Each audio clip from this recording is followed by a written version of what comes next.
Bonjour tout le monde. Oui, vous m'entendez? Oui, parfait. Merci beaucoup de l'invitation ce matin. C'est super apprécié. C'est vraiment très inspirant comme événement. Donc, moi, ce que je vais vous parler, je vais vous parler ce matin, c'est les défis de la mobilité en milieu rural. Donc, imagination et créativité. Donc, il y a le milieu rural, là, comme ça a été mentionné quelques fois.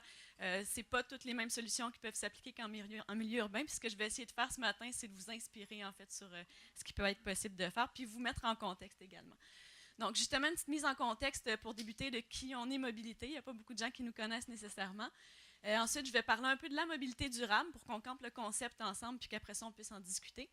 Défis et enjeux plus particuliers au milieu rural, je vais brièvement aborder ça, puis je vais ensuite surtout m'attarder à vous présenter des exemples de solutions innovantes là, qui ont été mises en place ailleurs. Donc, qui sommes-nous Mobilité? Donc, Centre de gestion des déplacements. On est financé par le ministère des Transports là, en partie. Notre mission, c'est de réduire l'utilisation de l'auto-solo puis, corollairement, favoriser l'utilisation des transports durables, mais c'est en misant sur les entreprises et organisations comme vecteurs de changement. Donc, nous, on fait affaire avec tout ce qui est institutions, entreprises, organismes, pour les aider à, elles, mettre en place des solutions. Au Québec, on n'est pas les seuls qui faisons ça. On est 7 organismes, en fait, qui avons la même mission. Donc, il y en a dans chacune des régions du Québec. Historiquement, nous, Mobilité, on a plus agi en milieu urbain, je vous dirais, mais par le biais de nos partenariats avec la CGD, parce qu'on est regroupé dans une association des CGD. Donc, à partir de maintenant, je vais dire CGD, c'est Centre de gestion des déplacements. Puis, on a des partenaires là, qui travaillent beaucoup plus en milieu rural, notamment Roulon Vert, là, dans la Mauricie Centre du Québec. Là. Donc, on a quand même des beaux exemples à ce niveau-là. Pourquoi une mobilité plus durable? D'abord, en fait, de 2001 à 2016, la population au Québec a augmenté de 12 et le parc automobile, donc le nombre de véhicules enregistrés, de 35 donc 3 fois plus de véhicules que de nombre d'augmentation de population. Puis, c'est quelque chose, je ne sais pas si vous voyez, mais en fait, quand on regarde le nombre de véhicules pour 1000 habitants, c'est plus le cas dans les régions pour des raisons là, que je vais discuter tout à l'heure, mais bien évidemment, c'est en Gaspésie, Abitibi, Bas-Saint-Laurent, centre du Québec, qu'il y a un plus haut taux de motorisation. Donc, une fois qu'on regarde la possession d'un véhicule, c'est l'utilisation qui en est faite aussi qu'on peut regarder. Puis ici, vous avez un graphique qui vous présente la barre du bas. En fait, c'est dans Chaudière-Appalaches. Les déplacements effectués vers le travail, c'est les données Statistiques Canada. C'est 91 des déplacements effectués vers le travail qui se font en voiture, donc 4 en tant que passager, puis 87 en tant que conducteur. Donc, c'est largement, en fait, c'est très, très majoritaire les déplacements quand on regarde vers le travail, l'utilisation de l'automobile, principalement seule dans la voiture. En fait, il y a beaucoup d'enjeux qui sont liés à ça. Là, je ne les listerai pas tous ce matin, ce n'est pas mon but, mais on parle beaucoup de sédentarité. Donc, le fait d'être assis derrière son volant longtemps dans la journée, on sait que pour se rendre au travail au Canada, c'est en moyenne 30 minutes. Donc, à chaque heure passée derrière son volant, ça augmente de 6 le risque de souffrir d'obésité. Donc, au niveau de la santé, il y a beaucoup d'enjeux qui sont liés à ça. Au niveau de la sécurité également, en fait, des aménagements conçus, des aménagements urbains conçus en pensant uniquement à l'automobile, mais ça amène des enjeux au niveau de la sécurité des gens, des blessures, des piétons. Puis, en fait, il y a des études qui ont été faites où c'était mentionné que dans des villes de taille comparable, les villes qui étaient mieux aménagées pour penser aux déplacements actifs, aux déplacements collectifs, il y avait moins de taux d'accidents. Donc, c'est des enjeux auxquels il faut penser. Quand on parle de santé environnementale également, en fait, on en parlait tout à l'heure, la pollution qui est liée aux véhicules à essence, c'est un des enjeux. La pollution atmosphérique, il y a la pollution par le bruit aussi, dont on parle un peu moins souvent, qui est liée, puis encore une fois, les véhicules électriques peuvent être une partie de la solution à ce niveau-là. Donc, au niveau de la santé environnementale, puis là, je ne parlerai pas, ça a déjà été mentionné, mais au niveau de l'émission de gaz à effet de serre, il y a aussi des problématiques liées à une très forte utilisation de l'automobile. Donc, une fois qu'on prend ça en compte, qu'est-ce qu'on peut considérer pour avoir une mobilité plus durable? Donc, nous, habituellement, on présente 3 volets ou 3 éléments qui, quand on parle de plan d'aménagement et de transport durable, qui sont incontournables, qui sont indissociables. Donc, tout d'abord, vous voyez ici l'offre en transport, l'aménagement du territoire et le troisième, un peu moins connu, mais qui est notre créneau chez Mobilité, en fait, c'est la gestion de la demande en transport ou la gestion des déplacements. Donc, on va y aller un par un, je vais vous expliquer un peu c'est quoi. Offre en transport, bien sûr, en termes de transport durable, quel mode de transport on peut considérer? Tout d'abord, il y a les transports actifs. Donc là, j'ai la petite personne qui marche, donc marche bien sûr le vélo. Ça, il y a quand même des trucs intéressants qui se passent. Je n'ai pas le petit bonhomme qui court, mais il y a de plus en plus de courses vers le travail. On voit maintenant des longboards, des trottinettes. Donc, il y a toutes sortes de choses qui peuvent être faites en transport actif. Donc, transport actif, globalement, c'est de nécessiter un effort physique pour se déplacer. Il y a aussi les modes de transport en commun. En fait, autobus, traversiers, minibus, etc., qui sont considérés maintenant comme semi-actifs. Il y a beaucoup d'études qui démontrent que les gens qui prennent ces modes de transport-là font une bonne partie des pas qui sont recommandés quotidiennement par Santé Canada. Puis, on regarde ensuite, il y a les transports collectifs. Donc, c'est des transports qui permettent de partager un même mode de transport pour se rendre à une même destination. On peut penser à l'autobus, au traversier, au covoiturage. Puis là, le petit dernier ici, à droite en bas, je l'explique toujours, c'est l'autopartage, en fait. Où là, à ce moment-là, ce n'est pas nécessairement des gens qui se rendent au même endroit dans un même véhicule, mais c'est le partage d'une voiture par plusieurs personnes. Je vais y revenir tout à l'heure. Donc, en termes d'offres en transport, il faut aussi mentionner les concepts d'intermodalité. Donc, on dit souvent que l'automobile, c'est le mode le plus flexible, c'est le mode qui permet une plus grande liberté. Donc, pour permettre de concurrencer, si je peux dire, l'automobile, souvent, ce n'est pas juste un mode de transport durable qui va permettre de répondre à ce besoin-là. Donc, quand on parle d'intermodalité, c'est d'utiliser plusieurs modes de transport pour se rendre à destination lors d'un même déplacement. Par exemple, quelqu'un va aller stationner dans un stationnement incitatif d'Express Le Binaire, puis après ça, il va se rendre à Sainte-Foy avec l'Express. Donc, d'avoir une diversité d'options à ce niveau-là. Puis, on peut aussi parler de multimodalité. Donc, à ce moment-là, c'est quelqu'un peut, on appelle ça le cocktail transport aussi souvent, c'est que quelqu'un peut, par exemple, une journée décider de prendre sa voiture, j'ai besoin de ma voiture pour tel déplacement, alors qu'une autre journée, je peux prendre un transport en commun, une autre journée, je peux prêter ma voiture, faire de l'autopartage. Donc, c'est de penser à utiliser plusieurs modes de transport durable lors de déplacements différents. Ensuite, quand on parle d'aménagement du territoire, on peut parler d'éléments, puis je ne vais pas m'y attarder, ce n'est pas notre créneau chez Mobilité. Il y a l'organisme Vivre en Ville, là, qui sont nos collègues, je ne sais pas si vous les connaissez, mais qui s'attardent beaucoup plus à ces enjeux-là. Donc, on peut parler de compacité-densité d'un milieu, d'étalement urbain, bien sûr, c'est des termes qui reviennent souvent. De la localisation des activités, donc où on choisit de placer nos activités, ça va déterminer souvent les modes de transport que les gens peuvent prendre pour y accéder. De mixité également. Donc, c'est tous des concepts auxquels il faut réfléchir pour pouvoir favoriser une mobilité plus durable. Et finalement, là, en fait, c'est ce qu'on fait chez Mobilité, nous, de la gestion de la demande en transport ou de la gestion des déplacements. En fait, quand on prend un mode de transport, on fait un choix. Donc oui, souvent, en fait, la plupart du temps, le choix est conditionné par l'offre, mais il y a d'autres facteurs qui entrent en ligne de compte aussi quand quelqu'un fait un choix. Puis la gestion des déplacements, c'est d'essayer d'influencer le choix du mode de transport, donc d'essayer de changer les habitudes des gens, que ce soit par des informations. Des fois, les gens ne sont tout simplement pas au courant de leurs alternatives ou de leurs options. Que ce soit par des mesures incitatives, donc on parle souvent d'incitatifs financiers ou d'éléments qui vont faire que les gens vont peut-être considérer un autre choix qu'ils n'auraient pas considéré. Et dans certains cas, de mesures dissuasives. Puis en gestion de la demande en transport, les mesures dissuasives, quand on travaille avec des organisations, la plupart du temps, c'est au niveau du stationnement. Mais ça, c'est pas... en général, quand on travaille avec des organisations, c'est les deux premiers volets sur lesquels on axe. Puis quand on n'a plus le choix, on y va dans les mesures dissuasives. Mais il y a certaines régions dans le monde, par exemple, je pense à Londres ou à Stockholm en Suède, où ils ont été obligés d'y aller avec des péages et des mesures dissuasives de ce type-là. Puis ça a quand même un effet très marquant là, sur les comportements des gens. Donc, il y a aussi des grandes tendances qu'on peut prendre en compte sans dire que ça va tout déterminer. Mais pour la mobilité durable, c'est sûr que le développement des technologies, c'est vraiment un atout. Donc ici, vous avez la petite fenêtre de Google où maintenant, vous pouvez entrer une destination, entrer une origine, puis il vous suggère des modes de transport. Vous pouvez décider d'y aller à pied, à vélo, puis il vous suggère des options, en fait, selon ce qui est entré comme données ouvertes. Donc, le fait d'ouvrir ces données pour des organisations en transport puis d'accepter de les intégrer sur Google, ça peut vraiment être un plus parce que les gens sont portés à aller consulter ces outils-là avant de se déplacer. Il y a aussi l'émergence de nouvelles formes d'utilisation de la voiture. Donc, tout à l'heure, je parlais d'autopartage, covoiturage. Ça, c'est vraiment quelque chose qui est favorisé avec le développement de nouvelles technologies. Ça permet de mettre les gens en contact via des réseaux en ligne, ce qui n'était pas possible avant, en fait, où il fallait vraiment, il y avait des babillards de covoiturage. Maintenant, ça se fait beaucoup en ligne, ça se fait beaucoup à l'aide de ces nouvelles technologies-là. Donc, ça peut être un atout. Puis, ce qu'on entend de plus en plus maintenant, c'est le concept de mobilité en tant que service. Ça fait un peu partie de ce que je vous disais tantôt du cocktail transport. Il y a de plus en plus d'organisations en transport. Je sais que le réseau de transport de la capitale se lance là-dedans à Québec, mais qui pensent à la mobilité comme un service. Donc, est-ce que chaque personne a besoin d'avoir sa voiture ou elle ne pourrait pas justement avoir accès à différents services selon ses besoins pour ses différents déplacements? Donc, c'est un concept qu'on voit de plus en plus émerger. C'est sûr que pour l'instant, c'est plutôt en milieu urbain, mais la technologie va quand même permettre d'implanter ça, peu importe le milieu éventuellement. Donc, c'est des tendances intéressantes à surveiller. En milieu rural, les défis et enjeux. C'est sûr, en termes de réseau et infrastructure, ben, il n'y a pas nécessairement de réseau de transport en commun formel à haute fréquence qui sont implantés par rapport à ça. Les infrastructures, le réseau cyclable utilitaire, donc pour les déplacements vers le travail, vers les études, n'est pas toujours développé. Puis c'est pas des enjeux qui sont uniques aux milieux ruraux non plus. Là. Il y a beaucoup de milieux urbains qui font face aux mêmes enjeux également. La distance, qui est souvent un élément mentionné, bien, quand on reste dans le fond du rang, se rendre au cœur du village, bien, souvent il n'y a pas d'autres options qu'en voiture. Il y a également l'accès au stationnement.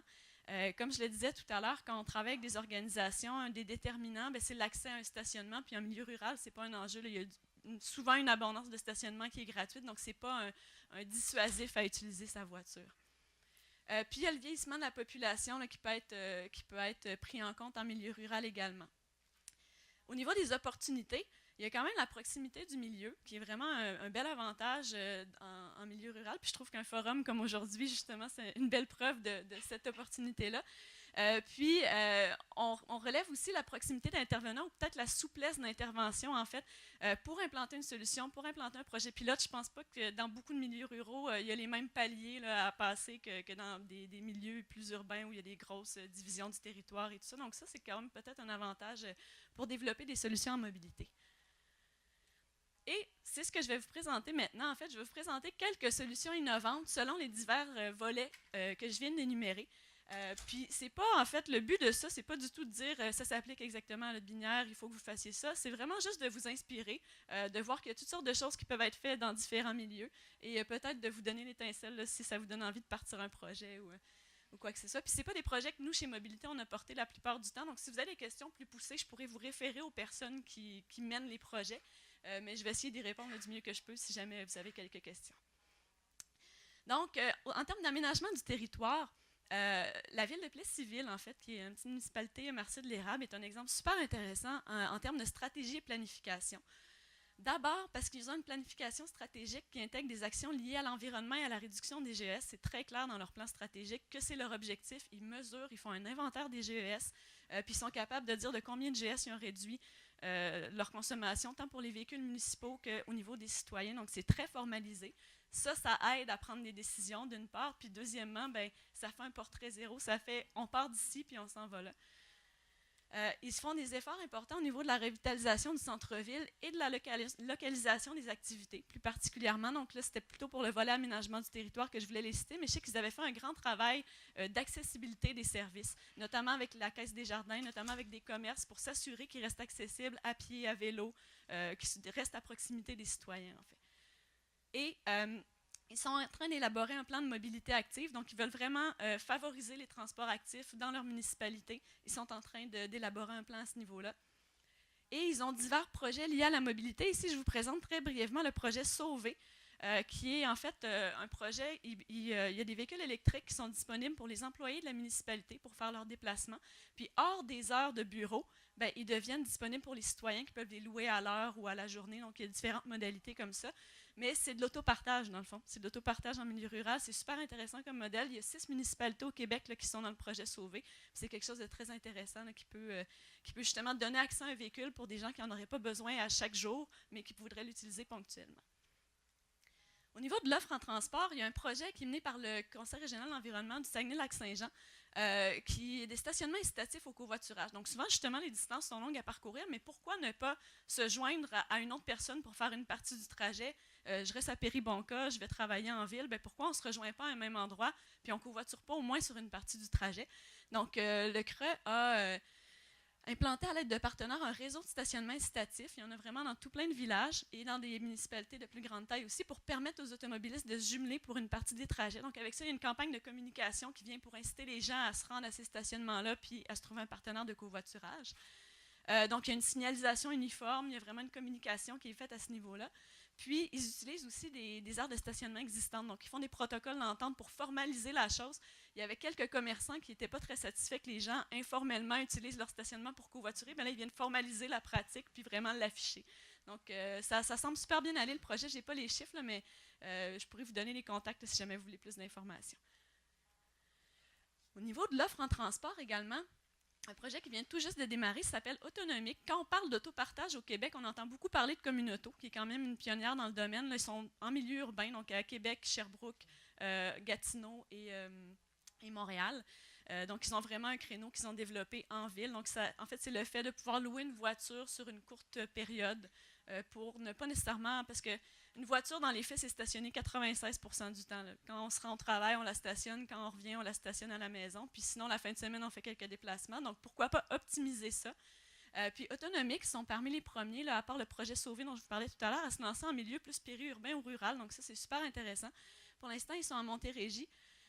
Mais ils sont ouverts à des partenariats là, avec d'autres lieux. Je sais qu'ils ont rencontré Sutton récemment. Donc, c'est l'utilisation de véhicules l'utilisation de voitures sur une courte durée à partir d'une plateforme en ligne. Il y a des stations. Vous pouvez réserver la voiture, la prendre, la ramener à la station. Puis, c'est ça. En fait, l'avantage, c'est de diminuer la nécessité de posséder une voiture ou peut-être une deuxième voiture. Ça, je ne sais pas si ça va être le cas avec Autonomique, mais je sais qu'avec Communauto, plus en milieu urbain, un des grands effets qui est observé, c'est que quand les gens ont accès à un service comme ça, bien, souvent, ils peuvent se départir d'une... je vois mon temps qui file. Souvent, ils peuvent se départir de la deuxième voiture du ménage puis utiliser l'autopartage pour des besoins plus ponctuels de fin de semaine ou pour faire des commissions ou des choses comme ça. Donc, c'est un service qu'on trouve super intéressant à suivre. En fait, il vient de démarrer, là, donc il y a peut-être des opportunités là, pour d'autres municipalités qui voudraient se lancer. Au niveau de l'offre, il y a également des vélos en libre-service qui peuvent être un service intéressant. On entend beaucoup parler Bixi, c'est en milieu très, très urbain, mais c'est des choses qui peuvent se faire en milieu rural aussi. Il y a différents modèles. Donc, c'est pas obligé d'avoir la grosse technologie avec les cartes de crédit, la réservation qui coûte très cher, en fait. Puis qui se justifie plus dans les milieux très, très denses où il y a beaucoup de gens. Il y a aussi des modèles qui peuvent se développer en milieu plus rural. J'ai essayé de sortir un peu du Québec. Là, je voulais qu'on aille s'inspirer, oui.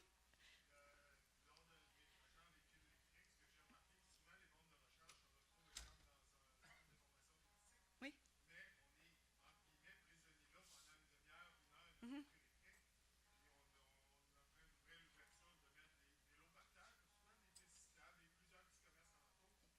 Ben oui, exactement. C'est super intéressant. Tout à fait. Je pense que les questions sont à la fin, mais c'est un super bon commentaire. En fait, c'est pas ce qui est intéressant de ce système de vélo en libre service là, c'est Allen County Bike Share au Kansas aux États-Unis. Allen County, c'est l'équivalent d'une MRC avec 4 ou 5 municipalités de 3 000 à 4 000 habitants environ. Hein. Fait que c'est au total environ 12 000 personnes. Puis ce qu'ils ont fait, c'est un système d'emprunt basé dans la communauté. Donc, plutôt que d'être axé sur la technologie, ils ont fait des partenariats avec des commerces dans chacune de ces petites municipalités-là. Puis les gens, en y allant, ils peuvent juste présenter une preuve, signer une petite décharge. Ils peuvent emprunter le vélo d'une période de quelques heures à 1 mois. Donc ça, c'est intéressant aussi. C'est du prêt qui peut être sur plus long terme. Puis ils peuvent le laisser aux différentes stations dans les différentes municipalités. S'ils veulent leur carte, par contre, il faut qu'ils aillent le rapporter à l'endroit où ils l'ont loué. Mais étant donné qu'ils peuvent le louer plus longtemps, mais ça peut être une option super intéressante. Puis c'est justement ça, plutôt qu'une technologie avec carte de crédit, avec borne, c'est pas quelque chose qui répondait aux besoins du milieu. Il y a ça qui est en place, c'est cité dans tout plein de rapports et d'études aux États-Unis comme un programme qui marche très très bien. Donc puis c'est ça ce qui est intéressant aussi, c'est le partenariat avec des boutiques vélo pour l'entretien. Donc c'est pas la municipalité qui s'occupe d'entretien, on fait des partenariats avec des commerces locaux. Donc en même temps, ça encourage le commerce local aussi. Il y a Saguenay aussi. En fait, je sais que c'est en milieu plus urbain, mais je tenais quand même à le mentionner. Saguenay a un système de vélo libre-service avant Québec, donc ça, je trouvais ça bien intéressant de le souligner. Donc, Saguenay, on a nos partenaires, le CADUS, qui est le centre de gestion des déplacements là-bas, qui ont lancé avec la Société de transport de Sherbrooke un projet pilote l'été dernier pour des vélos libre-service de type Bixi. En fait, c'est les mêmes fournisseurs que Bixi, c'est de Vinci qui sont établis au Saguenay, justement. Donc, le projet pilote a eu lieu cet été, ils étaient très satisfaits. Ils ont eu près de 200 personnes qui sont inscrites, plusieurs centaines de déplacements. Il y avait 3 stations réparties dans la ville. Puis ça a été très utilisé par des étudiants, bien sûr, mais ce qu'ils ont remarqué, c'est qu'il y avait beaucoup de personnes âgées également qui étaient inscrites au service. Ça les a quand même surpris. Il y avait des vélos réguliers et assistance électrique également, ce qui est super intéressant. Ça permet de répondre à différents besoins. Puis c'est ça, il y avait 3 bornes disponibles dans la municipalité, mais même hors des très grands centres urbains au Québec, il y a des choses qui se passent, donc je trouve ça intéressant de le souligner au niveau des vélos en libre-service. Puis maintenant, en fait, ça, je trouve, c'est un de mes coups de cœur. Si je vous montre cette carte-là, où vous pensez que vous êtes, là, j'ai fait exprès que vous ne puissiez pas lire les noms, donc on dirait un réseau de métro à quelque part dans le monde. Vous êtes en Gaspésie. Donc, on passe maintenant au volet gestion des déplacements. Où là, comme je parlais tout à l'heure, c'est donner l'information, mettre des mesures incitatives. Là, je ne parlerai pas de mesures dissuasives parce que ça ne s'applique pas vraiment dans ce contexte-là. La Régime, qui est la régie de transport de Gaspésie et de la Madeleine, régie intermunicipale de transport, a vraiment fait un effort au niveau de la transmission de l'information. C'est super intéressant ce qu'ils font. Donc, si vous allez sur leur site web, vous avez cette carte-là qui est volontairement conçue comme un métro, là, à mon avis. Puis c'est une carte interactive. Vous pouvez cliquer sur la station, vous avez toutes les correspondances, vous avez les horaires, c'est très bien fait. Il y a aussi la possibilité de recharger sa carte d'accès en ligne. Donc ça, c'est vraiment un plus. Les gens peuvent aller sur le site web, recharger leur carte en ligne. On n'a même pas ça à Québec, donc c'est super, c'est super intéressant. Puis justement, c'est ça, les informations sur les horaires, trajets, c'est présenté sur une carte interactive. C'est facile à consulter. En fait, en gestion des déplacements, le nerf de la gare, c'est souvent l'information. Donc, de développer des solutions attractives, conviviales comme ça, c'est vraiment un plus. Puis, un autre aspect intéressant, ils ont une mesure incitative. Donc, avec les employeurs de Gaspésie, ils ont un programme employeur. Ça, on voit plus ça en milieu urbain souvent, mais c'est Mon Travail me transporte. Donc, ils offrent un incitatif financier aux employeurs qui achètent des billets pour leurs employés. Donc, c'est une façon d'encourager le transport en commun. On passe maintenant dans une organisation, c'est pas en milieu rural, c'est à Saint-Augustin-des-Maures, mais c'est dans un parc industriel, donc il n'y a pas beaucoup d'accès autre qu'en voiture normalement. Une entreprise qui s'appelle SBI International, ils font des poêles et foyers en fait. Eux, ils ont décidé de mettre en place un programme de covoiturage. Puis pour inciter leurs employés à l'utiliser, ils ont décidé de donner un incitatif financier. Souvent, ça fonctionne. C'est le genre de choses que quand on touche au portefeuille des gens, ça parle un peu plus. Donc, l'employeur octroie un montant au kilomètre pour les employés qui covoiturent, donc 10 sous du kilomètre pour un premier passager, puis 5 sous de plus pour un deuxième passager. Puis, le trajet est convenu entre l'employeur et l'employé pour le kilométrage. Ils ont à peu près 2 fois la part de covoiturage de ce qu'on observe dans le secteur, donc c'est super intéressant. Puis, ils mettent également de l'avant, ici j'ai pris une petite capture d'écran sur un site d'emploi, donc quand ils engagent, ils mettent de l'avant leur programme de covoiturage là, pour annoncer aux gens là, que c'est quelque chose qu'ils offrent comme avantage social. Hi, I'm Kevin. Ah, bon, c'est ça. Puis là, je suis rendue, en fait, j'ai une petite vidéo à vous présenter. Je l'avais sous-titré, mais malheureusement, il ne fonctionne pas via ma présentation. Donc, il va être en anglais, mais je pourrais faire un petit retour après pour expliquer c'est quoi. C'est pas une solution que je suggère nécessairement d'implanter, c'est juste pour démontrer qu'en gestion des déplacements, ben, c'est le fun des fois d'être original. C'est le fun de penser un peu, on dit souvent en dehors de la boîte, mais il y a des choses qui peuvent se tester. Puis, justement, avec la souplesse des petits milieux, ça peut être le genre de choses qui peut être intéressant de penser. Donc, je vous laisse avec la vidéo, puis ensuite, on pourra en discuter. Hi, I'm Kevin Richardson. I'm the winner of Volkswagen's Fun Theory Award. My idea was the speed camera lottery. Could we get people to obey the speed limit through fun?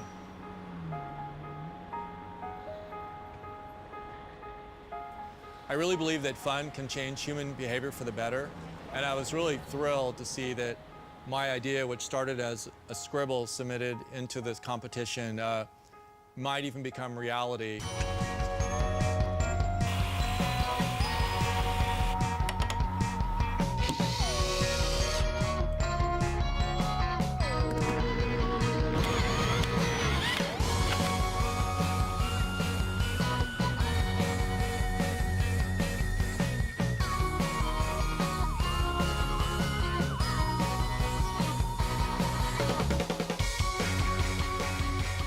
The speed camera lottery would do 2 things. One, it would photograph speeders, give them a citation, and that money goes in a pot. But if you're obeying the law, your picture will also get snapped. You'll be entered into a lottery and win some of that money from those speeders.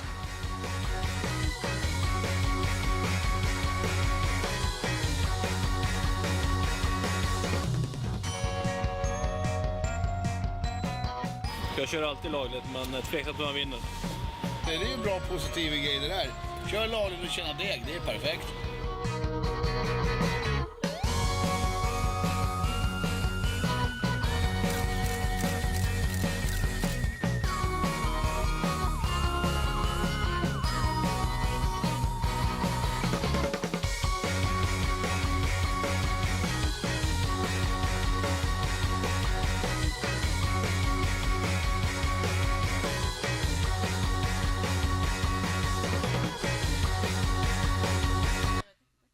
Donc, c'est ça. Ben, en fait, pour ça, c'est que globalement, ils voulaient changer les comportements. Ils avaient fait un petit concours là, pour inciter à trouver des façons originales de changer les comportements. Puis c'est qu'ils ont fait une loterie. En fait, les gens qui dépassaient la limite de vitesse, ben, ils payaient leur ticket. Puis cet argent-là allait dans une cagnotte, puis les gens qui ne dépassaient pas la limite de vitesse, donc ils respectaient la loi, avaient accès à un tirage. Puis après ça, en fait, les gens qui avaient un bon comportement étaient récompensés. Donc c'est peut-être une autre façon de voir les choses. Puis en termes de changement de comportement, c'est peut-être des choses qui peuvent être intéressantes à intégrer. Quand on lance une nouvelle offre en transport, par exemple, ça peut être intéressant de penser à un petit concours ou de penser à quelque chose qui va impliquer les gens puis les inciter à l'utiliser. Donc ça, à travailler avec beaucoup d'entreprises, on le voit, nous, quand on fait des sondages en entreprise puis qu'il y a un prix à faire tirer, bien, le taux de participation augmente nécessairement. Donc, c'est le genre de choses qu'on peut... est-ce qu'il me restait juste une diapo? Après, c'est terminé. J'ai presque fini. Oui, je suis juste là. Parfait, merci. Oui, je vais te laisser. Hi, Oui. Lui, on l'a vu. Donc, c'est ça. En somme, en fait, ce que je voulais vous dire ce matin, c'est qu'il y a divers types de solutions en mobilité durable, puis elles peuvent être implantées en milieu rural. Il s'agit de bien connaître son contexte, de bien voir ce qui va fonctionner. C'est sûr que, comme M. Lemay disait, des sondages, ça ne donne pas toujours le portrait le plus juste, mais au moins, c'est une base sur laquelle partir. La gestion de la demande en transport ou la gestion des déplacements, mais ça vient appuyer ces initiatives-là. Donc, il faut donner de l'information, il faut donner quand on peut des incitatifs pour que les gens puissent l'essayer. Du changement d'habitude, ça ne se fait pas du jour au lendemain, surtout en transport, donc surtout en région rurale où souvent il y a un besoin d'avoir une voiture. Donc, pour que les gens essaient d'autres choses, il faut vraiment aller continuellement passer le message, mais pour changer de paradigme en matière de mobilité, c'est sûr qu'il devra avoir des changements majeurs au niveau de l'aménagement du territoire et de l'offre en transport en milieu rural. Ça, c'est incontournable. Donc, si on veut inviter les gens à adopter des habitudes là, qui ne sont pas dépendantes de la voiture, il faut nécessairement que nos milieux ne soient pas conçus pour être dépendants de la voiture puis que l'offre en transport offerte soit conséquente à ce niveau-là. Donc, c'était tout. Donc, je pense que ce serait la période de questions.